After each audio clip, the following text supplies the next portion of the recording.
നമുക്കിനി നോക്കാനുള്ളത് dimensions of business environment ആണ്.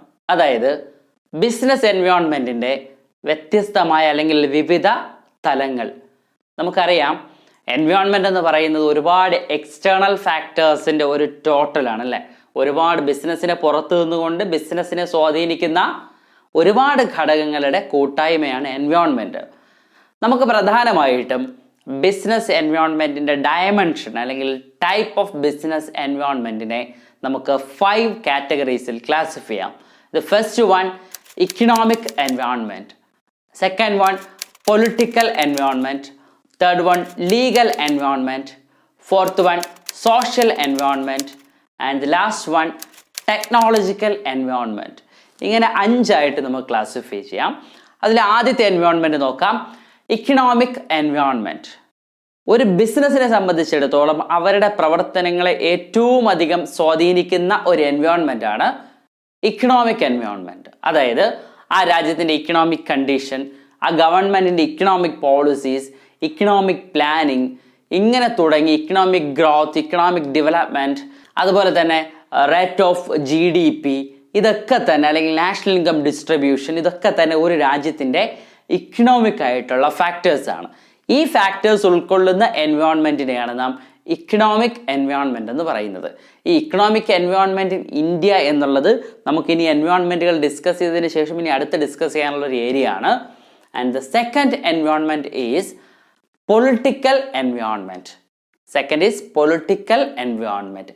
പേര് കേൾക്കുന്നത് പോലെ തന്നെയാണ് ഒരു രാജ്യത്തിലെ പൊളിറ്റിക്കൽ പാർട്ടീസിൻ്റെ ആക്ഷൻസ്, അതുപോലെ തന്നെ political conditions, government actions, political stability തുടങ്ങിയ കാര്യങ്ങൾ, അതായത് രാഷ്ട്രീയപരമായ കണ്ടീഷൻസ്, രാഷ്ട്രീയപരമായ സ്ഥിരത, അതുപോലെ ഓരോ ഗവൺമെൻറ്റുകൾ സ്വീകരിക്കുന്ന നയങ്ങൾ, ഇതൊക്കെ തന്നെ പൊളിറ്റിക്കൽ എൻവയോൺമെൻറ്റിൻ്റെ അല്ലെങ്കിൽ രാഷ്ട്രീയ പരിസ്ഥിതിയുടെ ഭാഗമാണ്, പൊളിറ്റിക്കൽ എൻവയോൺമെൻറ്റിൻ്റെ ഭാഗമാണ്. മൂന്നാമത്തെ എൻവയോൺമെൻ്റ് ആണ് ലീഗൽ എൻവയോൺമെൻറ്റ്. പേര് കേൾക്കുന്നത് പോലെ എല്ലാ എൻവയോൺമെൻറ്റിൻ്റെ പേര് കേൾക്കുമ്പോൾ തന്നെ നമുക്കൊരു ഐഡിയ ഉണ്ടാവും. ലീഗൽ എൻവയോൺമെൻറ്റ് എന്ന് വെച്ച് കഴിഞ്ഞാൽ നിയമ പരിസ്ഥിതി എന്നാണ് Malayalam. In India where there are certain rules actually passed by the government. അതായത് ഗവൺമെൻറ് പല രീതിയിലുള്ള റൂൾസ് അല്ലെങ്കിൽ റെഗുലേഷൻസ് ഇന്ത്യയിൽ കൊണ്ടുവന്നിട്ടുണ്ട്. ബിസിനസ്സിൻ്റെ നടത്തിപ്പുമായിട്ട് ബന്ധപ്പെട്ട്, ഫാക്ടറീസിൻ്റെ നടത്തിപ്പുമായി ബന്ധപ്പെട്ട്, കൺസ്യൂമേഴ്സുമായി ബന്ധപ്പെട്ടിട്ട് ഇങ്ങനെ ഗവൺമെൻറ് ഫ്രെയിം ചെയ്യുന്ന നിരവധിയായ പോളിസീസ്, നിയമവുമായി ബന്ധപ്പെട്ട പോളിസീസാണ് ലീഗൽ എൻവയോൺമെൻറ്റിൽ വരുന്നത്. നമുക്കറിയാം അതുമായി ബന്ധപ്പെട്ട് നിരവധിയായ ആക്റ്റുകൾ നമുക്ക് പഠിക്കാനുണ്ട്. ഇന്ത്യൻ കമ്പനീസ് ആക്ട് 2013, അതുപോലെ തന്നെ factories act 1947, trade union act 1926, workmen compensation act 1923, consumer protection act 1986 and competition act 2002. ഇങ്ങനെ തുടങ്ങിയ ഗവൺമെൻറ് ഫ്രെയിം ചെയ്തിട്ടുള്ള ലീഗൽ ആസ്പെക്ട്സ് ആണ്, നിയമപരമായ ഘടകങ്ങളാണ് ലീഗൽ എൻവയോൺമെൻറ്റിൽ വരുന്നത്. And the fourth environment is social environment. നമുക്കറിയാം സാമൂഹിക പരിസ്ഥിതി എന്നാണ് സോഷ്യൽ എൻവയോൺമെൻറ്റിൻ്റെ മീനിങ്. ഒരു ബിസിനസ്സിനെ സംബന്ധിച്ചിടത്തോളം നാം +1 മുതലേ ഡിസ്കസ് ചെയ്യുന്നതാണ് ബിസിനസ് എക്സിസ്റ്റ് ചെയ്യുന്നത്, ബിസിനസ് നിലനിൽക്കുന്നത് നമ്മുടെ സൊസൈറ്റിയിലാണ്. അതുകൊണ്ട് തന്നെ സൊസൈറ്റിയുമായി ബന്ധപ്പെട്ട ഫാക്ടേഴ്സ്, ഒരു സമൂഹവുമായി ബന്ധപ്പെട്ട ഘടകങ്ങൾ ബിസിനസ് കൃത്യമായി മനസ്സിലാക്കിയിരിക്കണം.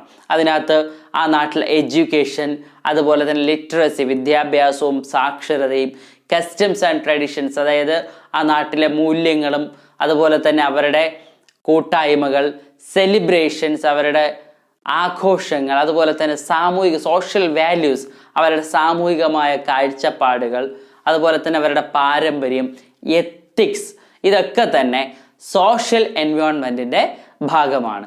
And the last environment is technological environment. Technological environment നമ്മളെ സംബന്ധിച്ചിടത്തോളം ever change, technologies keep on changing ആണ്, എപ്പോഴും മാറിക്കൊണ്ടിരിക്കുന്ന ഒന്നാണ് ടെക്നോളജി. അതുകൊണ്ട് തന്നെ നമ്മുടെ ഒരു ടെക്നോളജിയിൽ നിന്ന് മറ്റൊരു ടെക്നോളജിയിലേക്കുള്ള ഒരു ചേഞ്ച്, അതുപോലെ ഇന്നൊവേഷൻ, റിസർച്ച് ആൻഡ് ഡെവലപ്മെൻറ്റ്, അതുപോലെ തന്നെ ഇൻവെൻഷൻസ്, പുതിയ കണ്ടുപിടുത്തങ്ങൾ, നിലവിലുള്ളതിൻ്റെ അപ്ഗ്രേഡിങ്, ഇതൊക്കെ തന്നെ ടെക്നോളജിക്കൽ എൻവയോൺമെൻറ്റിൻ്റെ ഭാഗമാണ് അല്ലെങ്കിൽ സാങ്കേതിക പരിസ്ഥിതിയുടെ ഭാഗമാണ്. നമുക്ക് ഈ പറഞ്ഞ 5 എൻവയോൺമെൻറ്റ്സിന് നമുക്ക് ചിലപ്പോഴൊക്കെ സ്ലെപ്റ്റ് എന്ന് വിളിക്കാറുണ്ട്. SLEPT. S means social environment, L means legal environment, E means economic environment, P means political environment and T refers to technological environment. ഇത്രയുമാണ് ഡയമെൻഷൻസ് ഓഫ് എൻവയോൺമെൻറ്റ്. ബിസിനസ് എൻവയോൺമെൻറ്റിൻ്റെ ഡയമെൻഷൻസ് ആണ് നാം ഇത്രയും നേരം ഡിസ്കസ് ചെയ്തിട്ടുള്ളത്.